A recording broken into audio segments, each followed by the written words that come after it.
বৃহস্পতিবার সুপ্রিম কোর্টই করার নির্দেশে জানিয়েছিল যে কালিয়াচক কাণ্ডের তদন্ত সিবিআই বা এনআইএ দিয়ে করাতে হবে। তারপর নির্বাচন কমিশন ঠিক করেছে তদন্ত করবে এনআইএ। সেই অনুযায়ী শুক্রবার বেলা গড়ানোর আগেই কলকাতায় এসে পৌঁছন এনআইএর দুদে অফিসার আইজি সোনিয়া সিং। শুধু তাই নয়, ডিআইজির নেতৃত্বে প্রায় 2 ডজনের একটি বিশেষ দল মালদার মোথাবাড়ির দিকে রওনা দেয়। তাদের মূল কাজ ঘটনাস্থলে গিয়ে প্রত্যক্ষদর্শীদের সঙ্গে কথা বলা এবং ঘটনা প্রবাহের খুঁটিনাটি জোড়া লাগানো। এদিকে তদন্তের সমান্তরালে চলছিল পুলিশের তল্লাশি অভিযান। শুক্রবার সকালে গোপন সূত্রে পাওয়া তথ্যের ভিত্তিতে সিআইডি এবং স্থানীয় থানার যৌথ উদ্যোগে বাগডোগরা বিমানবন্দরে অভিযান চালানো হয়। সেখান থেকেই ধরা পড়েন মিম নেতা মোফাক্কেরুল ইসলাম। পেশায় তিনি এক আইনজীবী।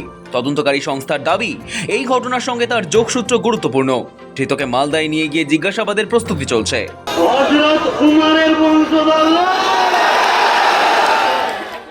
এসআইআরের নাম বাদ যাওয়ার আক্রোশে মালদার মোথাবাড়িতে এসআইআরের কাজে নিযুক্ত বিচারকদের আটকে রাখে জনতা। তাদের নিরাপত্তা প্রশ্নের মুখে পড়ে। প্রশাসনের ভূমিকা নিয়ে প্রশ্ন ওঠে। রাত 2টা পর্যন্ত পরিস্থিতির গতি প্রকৃতির আপডেট নেন স্বয়ং দেশের প্রধান বিচারপতি সূর্যকান্ত। হাইকোর্টের প্রধান বিচারপতি সুজয় পাল মুখ্য সচিবের সঙ্গে যোগাযোগ করতে গিয়ে অসুবিধায় পড়েন। নির্বাচন কমিশন, রাজ্যের মুখ্য সচিব, ডিজি, এসপি, জেলা শাসক সুপ্রিম ভৎসনার মুখে পড়েন। বিচারকদের হেনস্থা সরাসরি সুপ্রিম কোর্টের ওপর আক্রমণ বলে পর্যবেক্ষণ করে আদালত। এনআইএ বা সিবিআই যে কোনো সংস্থাকে দিয়ে তদন্তের কথা বলে সর্বোচ্চ আদালত। তদন্তের রিপোর্ট সরাসরি শীর্ষ আদালতে জমা দেওয়ার নির্দেশ রয়েছে। ফলে এসআইআর, রাজ্যের নির্বাচন কমিশন, বিচারকদের আটকে রাখা, সুপ্রিম কোর্টের নির্দেশ, সব মিলিয়ে পরিস্থিতি জটিল। তাই সরাসরি আইজি লেভেলের অফিসার নিয়োগ করেছে এনআইএ। এর আগে খাগড়াগড়, এগরা সহ একাধিক বিস্ফোরণ কাণ্ডের তদন্ত করেছে এনআইএ, কিন্তু আইজি স্তরের আধিকারিককে সরাসরি নিয়োগ করা হয়নি, যা বেনজির নিঃসন্দেহে। রাজ্যের বিদায়ী মুখ্যমন্ত্রী মমতা বন্দ্যোপাধ্যায় রাজনৈতিক নেতাদের বিরুদ্ধে উস্কানির অভিযোগ তুলেছেন। কমিশন ব্যর্থ বলেও দাবি তার। তিনি আগেই দাবি করেছিলেন রাজ্যের অফিসারদের বদলি করা হচ্ছে, আইন শৃঙ্খলার অবনতি ঘটতে পারে, সেই বিষয়টিও নজরে রয়েছে। তবে বিচারপতিদের আটকে রেখে বিক্ষোভ অনেকগুলি প্রশ্ন তুলে দিয়েছে। বিচারপতিরা কি কোনো চাপের মুখে কাজ করছেন? অন্য রাজ্যে এসআইআর হলেও কেন এত গন্ডগোল হচ্ছে বাংলায়?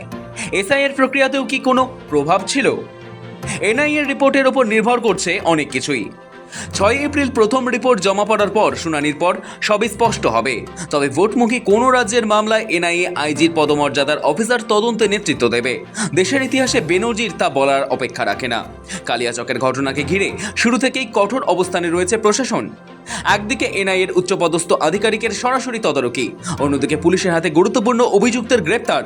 সব মিলিয়ে তদন্ত এখন ক্রমেই তীব্র হচ্ছে। রাজ্য এবং কেন্দ্র দুপক্ষই দ্রুত দোষীদের চিহ্নিত করে আইনের মুখোমুখি করতে চাইছে। বিশেষ করে নির্বাচনের আগে এমন ঘটনা যাতে পুনরাবৃত্তি না ঘটে তা নিয়েও বাড়তি সতর্কতা নেওয়া হচ্ছে প্রশাসনিক স্তরে। তনুজ জৈন ও সৌভিক সান্যালের রিপোর্ট, সময়, কলকাতা।